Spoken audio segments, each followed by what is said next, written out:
சூப்பரான ஒரு ஜூட்டில் floral print with ட்ரையாங்கிளில் நம்ம ஒரு 2 பேட்டர்ன்ஸ் காட்டிடலாம். பாருங்கள், இதுதான் அதனோட கலெக்ஷன்ஸு. 1 by 1 காட்டுறேன். ஃபஸ்ட்டு டிசைன் வந்து பார்த்திங்கன்னா ட்ரையாங்கிள் வித் ஆன்டிக் பார்டரில் ஒரு சூப்பரான கலெக்ஷன்ஸ் தான். அதனோட பல்லு வந்து பாருங்கள், இந்த மாதிரி அழகான பல்லு வித் கான்ட்ராஸ்டான ப்ளவுஸு. ஃபஸ்ட் ஒன் வந்து பார்த்திங்கன்னா காபி ப்ரௌனு, செகண்ட் வந்து பாருங்கள் எலிஃபண்ட் கிரே, தேர்டு ஒன் வந்து சூப்பரான க்ரீன், ஃபோர்த் ஒன் வந்து பீகாக் ப்ளூ. இதில் நம்ம செகண்ட் டிசைன் பார்க்கலாம்.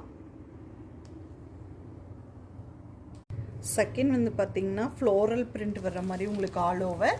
அதனோட பார்டர் வந்து யூனிக்காக இருக்கும். ஒவ்வொரு சாரியுமே யூனிக்கான பார்டர்ஸு வித் அதனோட பல்லும் இந்த மாதிரி அழகான லைன்ஸ் பல்லு. இதுக்கும் வந்து இந்த மாதிரி ஒரு சூப்பரான கான்ட்ராஸ்ட் ப்ளவுஸ் கொடுத்துருப்பாங்க. இதில் வந்து 4 கலர்ஸ் இருக்குது. நான் 1 by 1 உங்களுக்கு காட்டுறேன். செகண்ட் ஒன் வந்து பார்த்திங்கன்னா ப்ளூ, தேர்ட் ஒன் வந்து பார்த்திங்கன்னா கிரே, ஃபோர்த் ஒன் வந்து பார்த்திங்கன்னா சூப்பரான பீச்சு. இதில் வந்து பார்த்திங்கன்னா 2 டிசைனில் நான் 8 கலர்ஸ் காட்டியிருக்கேன். உங்களுக்கு பிடிச்ச கலரை ஸ்க்ரீன்ஷாட் எடுத்துகிட்டு வாட்ஸ்அப்பில் புக் பண்ணிக்கோங்க.